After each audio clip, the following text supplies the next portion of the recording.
as it is written, He that glorieth, let him glory in the Lord.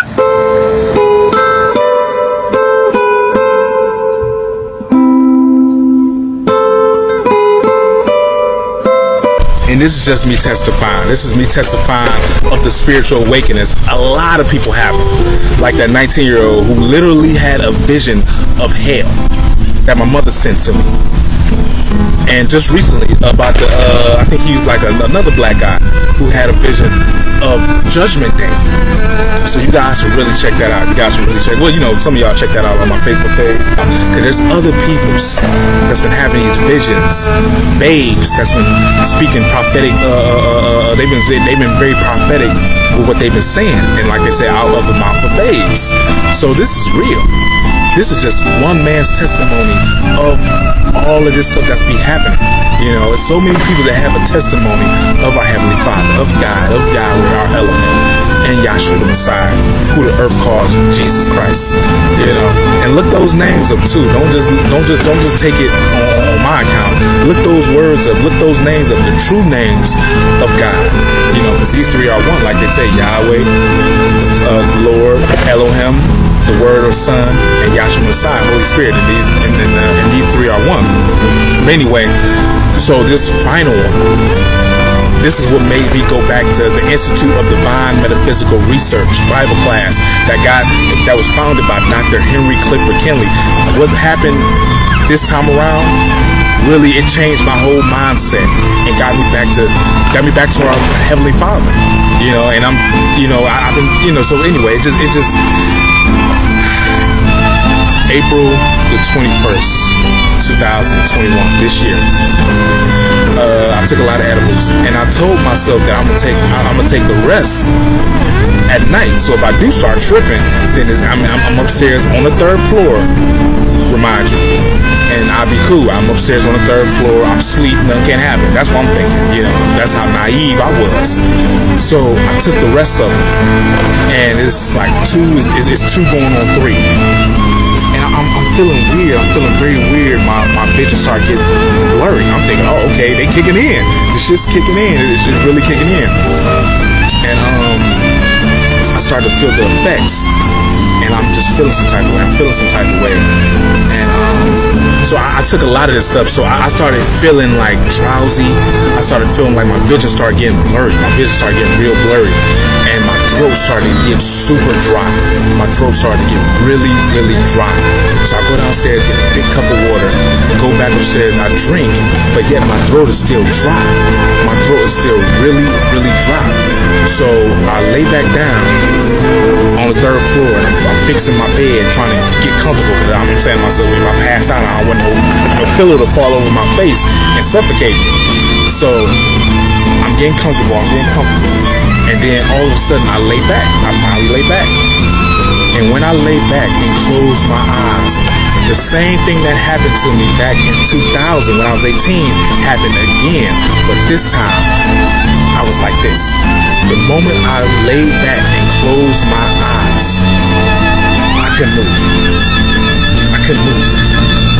And I tried to breathe. I tried to inhale, but I couldn't. I tried to inhale, but I could not do it. And every time I tried, it was like that's what it sounded like to me. It was like somebody turned off the oxygen. It literally felt like somebody turned off the oxygen. You know, that's what it felt like.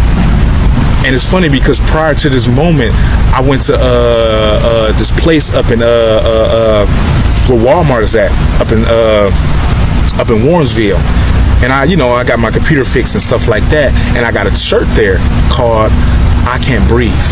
I got a shirt at this place, the George Floyd's shirt, which said "I Can't Breathe." Moments before this incident happened, and it laid in the corner, in the left-hand corner. And as I was sitting there, choking to death, that's what it felt like. It felt like I was choking to death, but in reality, somebody literally turned the oxygen off. Because I was laying there like this, And every time I tried to take a breath, I tried to inhale, it just my chest kept getting tighter and tighter and tighter and tighter. And every time I felt from my feet, from my toes, it was going up like this. Every time I tried to breathe.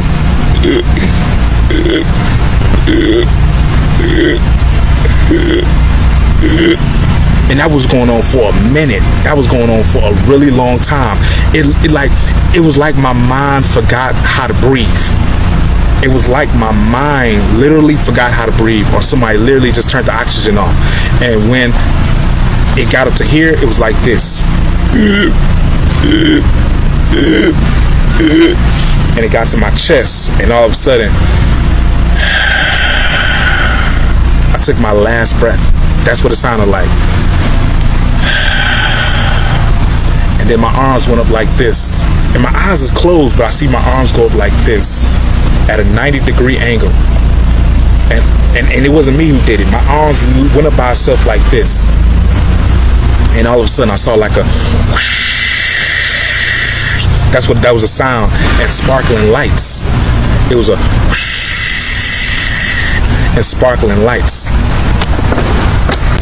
And then, like I said, my arms went up like that, and I heard a whooshing sound, and I saw sparkling lights. Now keep in mind, it was 3 o'clock at night. I'm choking to death with a shirt that I bought a week or two prior to this, saying I can't breathe. And I'm in my room at 3 o'clock at night, and I can't breathe. Coincidence? I don't think so. And all of a sudden, here I am. I wake up. My room was dark, and I only got 2 light bulbs in my ceiling fan. Only 2, and I say that because of this. When I woke up, it was bright. The whole room. I'm gonna show you the room I'm talking about. It was bright. It was really, really bright, as if somebody like really turned up the light or whatever. So I wake up, and I'm like this, and I ran. And the moment I ran like this. And the moment I stretched my arm out to grab the door, because I was gonna go downstairs and tell my mother, tell my peoples, I was upstairs dying. Basically. So I ran like this. And the moment I did this, I started walking backwards like this. This is what happened. This is exactly what happened. But the moment I ran like this. I got up from the bed and I ran like this. And I stretched my arm out like this. The moment I did that, I stopped. And it was like somebody pressed rewind because the moment I did that, I started walking backwards like this. And I went down like this. My hands was like this. And my hands was glued to the thing. My hands was glued to the stool. It was like, praise Yahweh, praise Yahweh, praise Yahweh. And I did that 3 times. I did that 3 times. The moment I ran and I went around my stool and I stretched my arm out, it was like somebody pressed pause and then pressed rewind, because I started walking in backwards and my hands went down on the stool like this. It was just like this. Running. Stopped. I started walking backwards. Praise Yahweh. Praise Yahweh. Praise Yahweh. And it was in a voice that wasn't mine. That's the kicker. But it was in a voice that was not mine. My whole body felt stiff. My whole body felt real stiff. And then all of a sudden, I got up. And this is what happened. All of a sudden, when I got up from praying, and I got up like this, and I sat in my chair that was in the back. I sat like this, and I'm looking, and the whole room was so bright and blurry. The whole room was so bright and blurry. I got up and I sat down in my chair like this, and then all of a sudden, I felt invisible fingers I felt invisible fingers touching, interlocking my fingers and toes. I felt invisible fingers interlocking. You're a baby. You're. Get down, room, okay, baby? One second.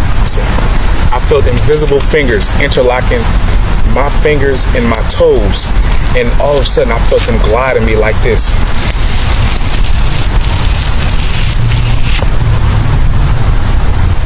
And it went like this, and my head went back like this. And I kid you not, the whole room, that whole third floor room, felt like somebody pressed the elevator going up. After I felt those invisible fingers interlocking my fingers and my toes, it was like this. And they did this. And all of a sudden they did this.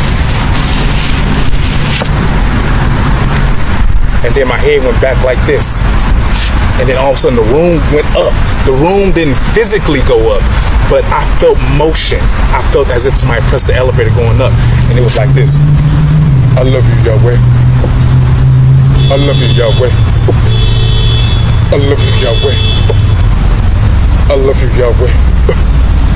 I love you, Yahweh. As I sat there like this, and my whole body felt like rigor mortis. My whole body felt as if I had rigor mortis. It was like so stiff. And I was like this. And the room was going up. And as I said, I love you, Yahweh, it was in a deep voice. Not a demonic voice, but it was in a deep voice that was not mine. I was like this. I love you, Yahweh. I love you, Yahweh. I love you, Yahweh. I kept feeling something going up. As every time I said that sentence, it's just something kept going up. Just kept going up. So as I sat there with my hands like this, just tight, it just the room was going up. The room felt like it was going up. It wasn't physically going up, but it felt like the room was going up. And I just kept saying that line over and over and over again. And then I remember like a tear came down the side of my it came down the side of my face, the right side of my face. A tear came down. And it's like all of a sudden, my hands broke free. Yeah. All of a sudden my hands broke free. And then I felt this. This is what I felt. Cause see, on like y'all gonna see the picture. I got like a lot of pictures on my a lot of Marvel, DC, all that other stuff. You know, Marvel paraphernalia. You know, a lot of memorabilia. I mean, I'm about to say paraphernalia. A lot of memorabilia, Marvel, DC, and all types of popular stuff on my wall or whatever. So it felt like my hands broke free like this, and then they went down. And then all of a sudden, I felt something on my temple do this. It did this, like my head went back like this. No, my head went like this. I felt somebody do this, because my head was on the wall. So I felt my head do this. And then all of a sudden, it went like this, left. And I felt my eyes shift left to right. And so then it went like this. And went left to right, and it was like this. It went like this. My head and my eyes, I felt somebody guide my head and my eyes like this, and it went from left and it went up like this. Like that's how my eyes was going. My head was going the same way, and it was like this. And it was looking at everything that was on the wall. And so what I thought at the time, I thought that he was telling me, I gave you all of this stuff. You shouldn't be depressed. You shouldn't be sad. You shouldn't be this. And that's what I thought. But come to find out, I really think that he was saying all of this is going to come to pass. That's why I think all of this, what you worship, what you like, this and that, is going to come to pass. And so all of a sudden, that's when I felt some on my temple again, and it went back like this. I felt two fingers on my temple again, and it pushed my head back to the wall. And all of a sudden, I heard a voice come out of me. It was like I heard a voice inside of me saying, "Yes, yes, Yahweh, yes." Yes, Yahweh. And it was not my voice, because my mouth is clenched. My mouth is clenched like this. My mouth was like this. But yet I heard a voice come out of me saying, yes, Yes, Yahweh. Yes. And then he said a joke. He even said a joke because then I started smiling. Okay, Yahweh. Okay, Yahweh. You know? And then all of a sudden, I was back in bed. All of a sudden, I was back in bed. And then I went to the bathroom. All of a sudden, I was back in bed. And then I went to the bathroom. And then usually when I go to the bathroom, because we got a bathroom on the 3rd floor, now instead of drinking from the sink faucet, I went to my knees and I drunk from the bathroom faucet. And the moment I drunk from the bathroom, I'm whispering now because you got the skater right here on my left, you got the cup on my right. So, you know, I don't want motherfuckers thinking I'm crazy. I don't want people thinking I'm crazy. I'm just testifying. So, anyway. And I went to the bathroom, and then I got to my knees, and the moment I drunk from the bathroom faucet, my vision went blurry again. And it was like somebody took control over my body. The moment I drunk from the bathroom faucet, it was like somebody took control over my body instantaneously. And I got up and my movements were so fluent. All the depression, all the suicidal thoughts, all the anxiety, all the self-consciousness, everything went away. The moment I got down to my knees, I was back in reality. I was in the physical now. It was dark. I was in the physical. And the moment I got to my knees and I drunk from the bathroom faucet, I was back. It was like an instantaneous thing because now my vision was blurry, like how it was when I was in the spiritual, but I'm now in the physical, and my movements felt fluent. Everything felt fluent. Everything felt alive. And no, I didn't feel no anxiety, no depression, no nothing. And so I looked in the mirror. And it was me. But it was like because he went to the bathroom like this, it was like somebody pressed autopilot on this vessel, on this body, and went to the room, got my blue cover, put it over the shoulder, and this how I felt. I felt like this. That's how I felt. It felt like I was a robot, and it wasn't me moving. It wasn't me in control of this body while I was in the physical. And I looked in the mirror, and it just, I felt good. I felt beautiful. It's all like I was saying. I was saying, God, Yahweh, if you can take away my pain, my frustration, my depression, my suicide, all that, I would. That's all I'm asking. And He did. While I was in the physical, it was like somebody was took control over this body, and so. Usually when I go downstairs, I'm self-conscious about going downstairs because we got some loud ass steps that wake the whole house up. So I'm sneaking to go downstairs at night. I ain't trying to wake nobody up. Not this time. All that self-consciousness, all that, it just went away. I went down the steps and everything was fluent. So I went downstairs and I'm smiling, I'm laughing, I'm in a good mood. And this wasn't me. This was not me. It was something took control over my body in the physical. So I went past the curtains and I was like, Ma. My mother was in the sunroom downstairs on the 1st floor. And she woke up and I was talking to her and this and that. And I kissed her. And she's like, oh no, boo-boo, you acting weird. You acting different. You kissing me and you kiss me like you ain't gonna see me like you ain't gonna see me anymore. And I was like, you'll see. And she can even testify of how different her son was acting. And she said it could have been what's that word? I kind of lost it. So I go back upstairs. And all of a sudden I'm back in the room. When I went upstairs, all of a sudden I'm back in the room and I'm back in the chair and I'm saying, I love you, Yahweh. I love you, Yahweh. I love you, Yahweh. And like I said, that's exactly how I was saying.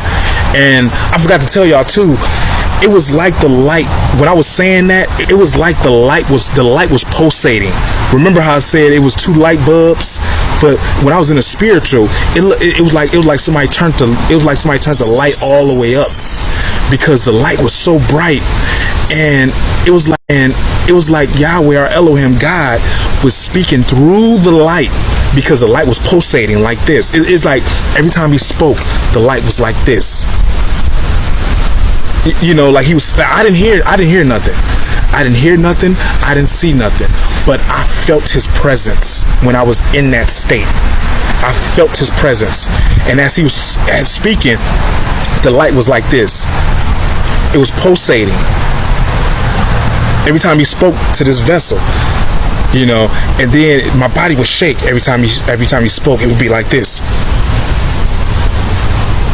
you know, like that. And so as I was back in the spiritual, saying I love you, Yahweh, in a voice that wasn't mine, and the room still was going up, I kept thinking about, wow, he gave me what I wanted. I wanted that exchange. I wanted, you know, I wanted all that depression. See, at the time I was thinking carnal mind. I was thinking physical, not thinking in a spiritual sense. He gave me that exchange, I believe. But at the time I was saying, man, he took away my depression, my suicide, my everything, and I felt entirely different.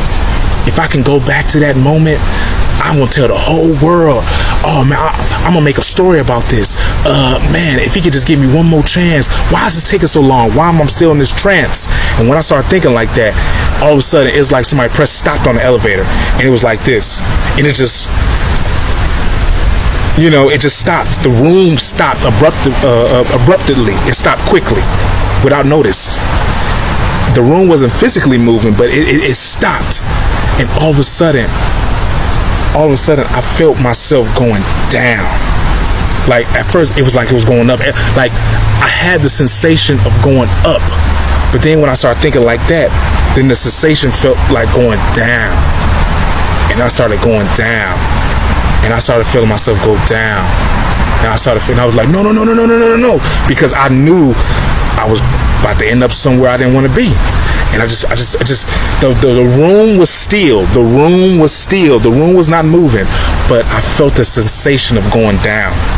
And eventually I was in the room. I woke up.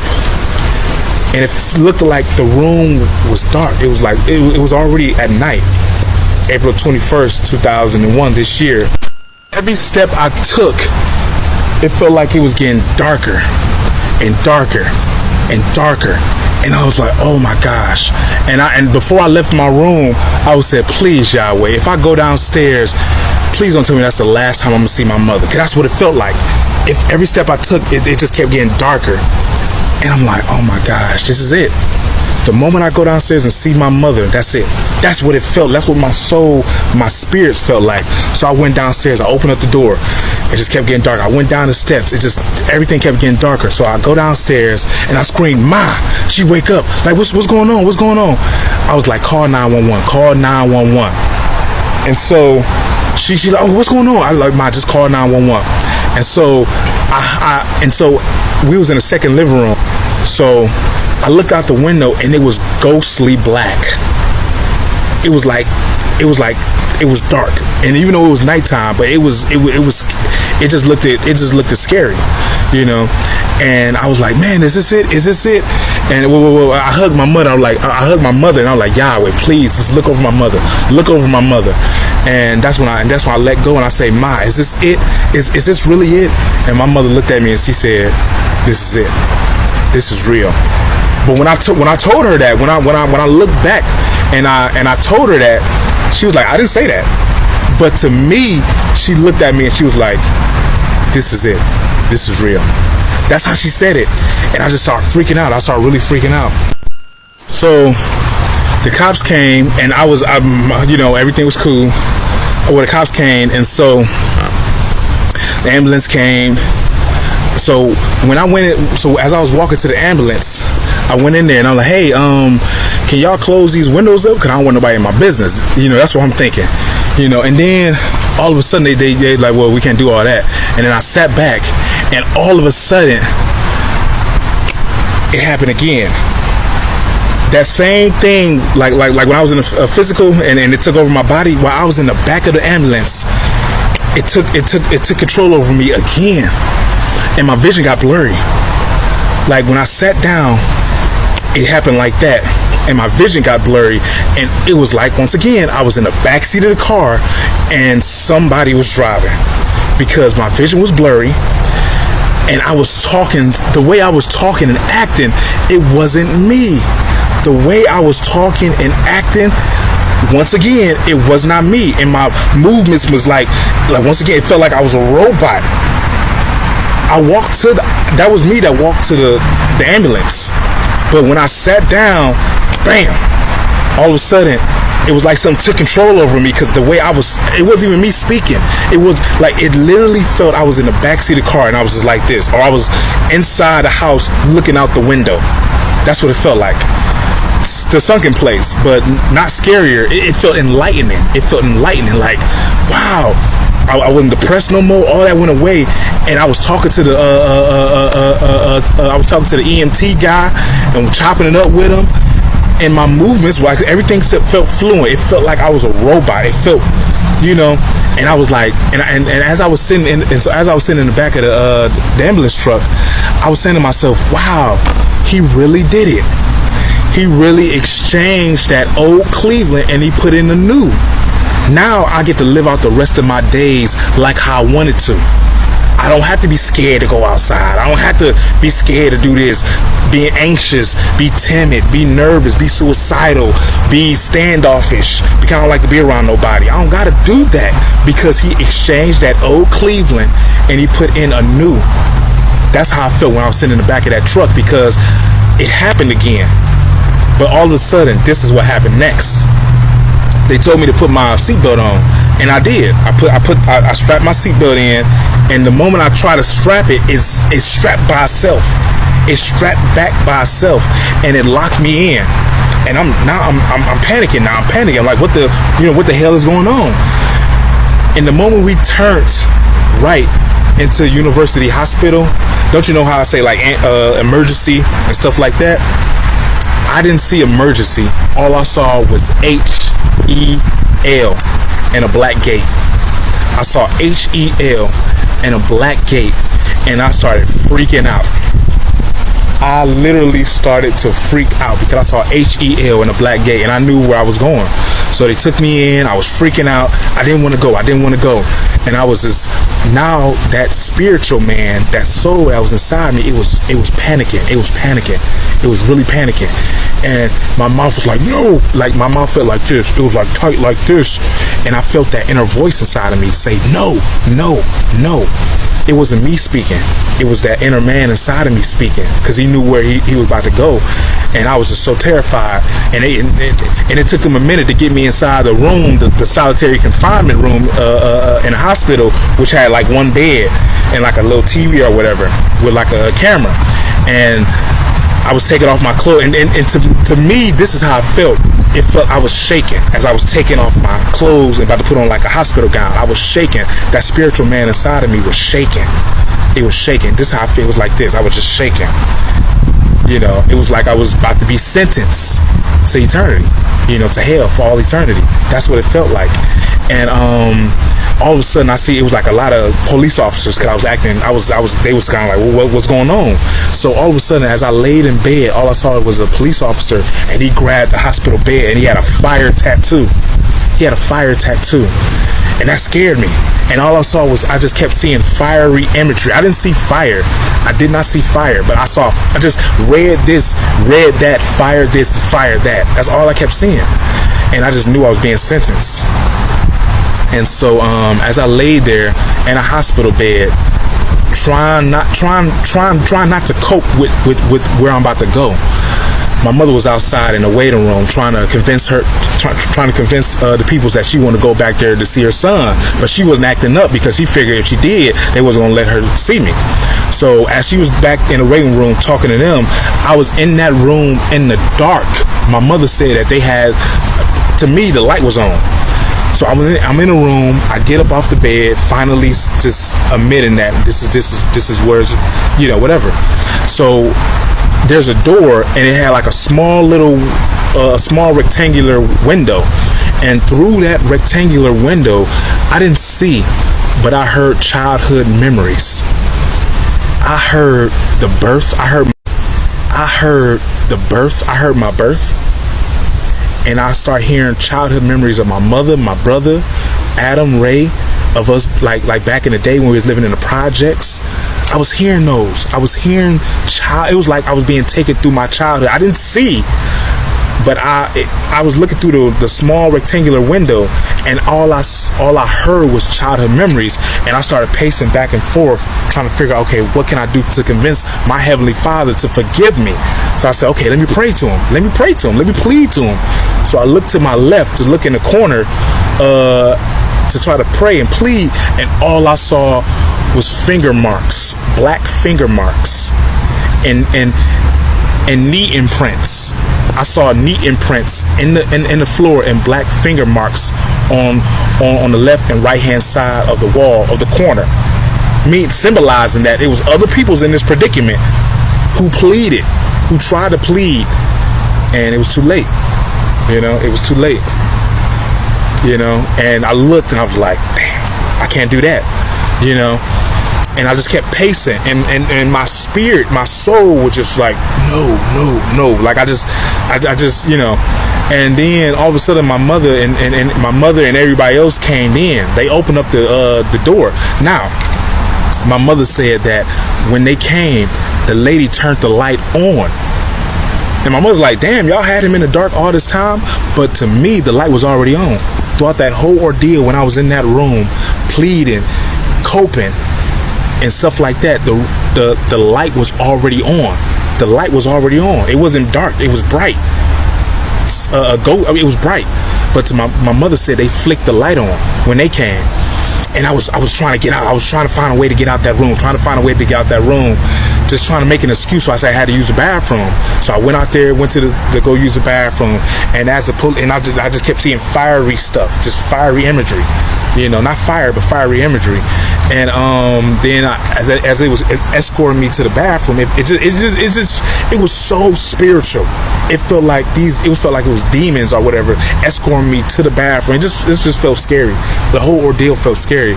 So I went to the bathroom, and the moment I turned right to try to turn the light on and close the door to use the bathroom, I saw fire.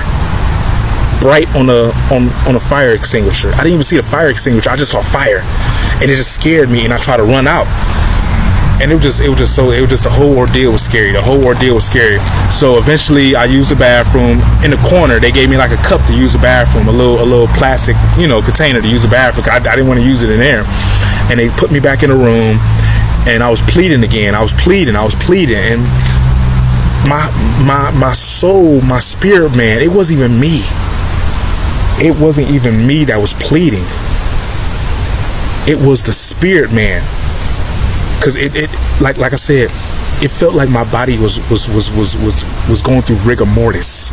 Because I was so stiff, and my voice was so deep, saying, "Okay." Yeah, that's what I was saying. Like I was just admitting that this is it. So eventually they came back. The police officers, the nurses, and my mother was up front. And I forgot to tell you too that there was like a patch.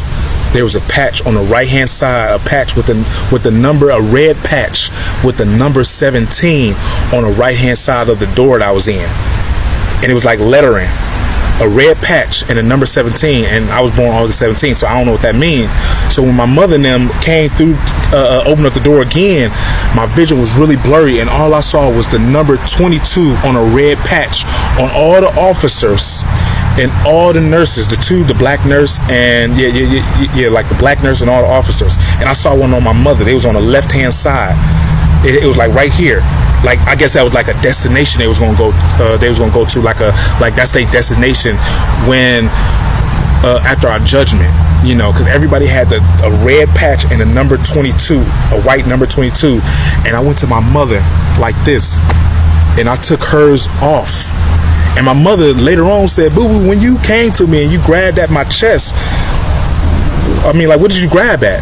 And I told her where I saw a red patch and a number 22 right there on her left, on her chest right here, and on everybody else's, and I took hers off, but she said it wasn't nothing there. So I don't know what that means. So and all the officers, they was looking satanic. They was looking demonic. The way they was looking at me, and even the black nurse, and the white the Asian nurse, she was all in all white. She was in all white for some odd reason, because it's all spiritual. Not saying that the black woman is bad and the Asian woman is good, but it's a spiritual thing. Everything is a type and shadow, because we can't see the spiritual, so the physical is a type and shadow of that. It's a type and shadow of that. So the Asian nurse, she went to go give me a cup, and she said, "Here, take this cup, because it's gonna be the last you ever have." And that's what she still told me. That's what she told me. And my spirit, it started to shake, and I got the cup like this, and I went to go drink it, because I just knew this was gonna be my last, and it felt like it. The way I was drinking that water, cause my throat was getting tight.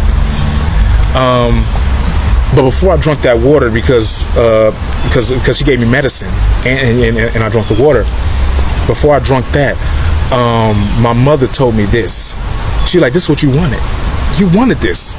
You took the THC, so you're going to go down. You're going to go all the way down. So just relax. You're going to go down." And I said, "I don't want to go down. I don't want to go down." And I just said, No, Ma, stop saying that. Stop saying that." And she said, "No, just relax. You're going to go down. You're going to go all the way down. So just relax." And then later on, when I told her that, she said, "I didn't say that. When I told her, Ma, why you kept telling me that I'm going to go down? I'm going to go all the way down." She's like, "Boo-boo, I didn't say that. I didn't say that whatsoever." But to me, that spirit man heard, because he talked through people's. He uses the closest person to you to speak through them. He either, the devil can get in them and use them to distract you and stuff like that, or he can use them because he used the closest person to you, and the closest person to me is my mother. So she was saying that, and I just knew where I was going. So eventually I drank the water, and that's when all of a sudden, my vision began to clear, and that was it. I knew everything was cool when I went to go, when I dug in my pocket. They gave me back my clothes, and I dug in my pocket, and I got the candy out. I knew it was different. I knew it was over at that time. And it just felt so surreal. And as me and my mother was walking to the car, the last thing I saw was a red car. My vision was still kind of blurry, and all I saw was a red car. And I was like, it's just like I was being escorted to that car and being escorted off somewhere else. But eventually we got in my car. We got in my car. My mother drove me back to the house, and the last thing was my vision was dark. And all of a sudden the road looked dark, and it looked like it was a dark path, like she was taking me, there to the gates of hell. That's what it felt like. As she was driving me back to the house, like I remember the left and right hand side was just dark. It was just completely dark, and it was ghostly dark, and it looked like I was being escorted there. And that was it. That all happened April the 21st, 2021. This year. So that was quite the experience. I no offense to everybody else's religion, but I didn't say Allah. I didn't say Buddha, Muhammad, Jesus, Jehovah. I didn't say none of that. I said Yahweh. I said praise Yahweh 3 times. I was like this.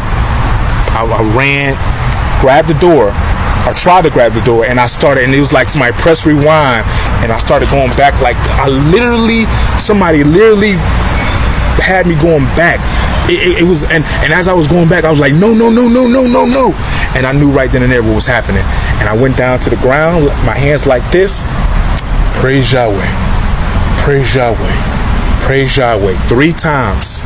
My elbows glued to the stool, and my head went up like this. Praise Yahweh. Praise Yahweh. Praise Yahweh. Just like that. That's exactly how I said it, in a voice that wasn't mine. Yep.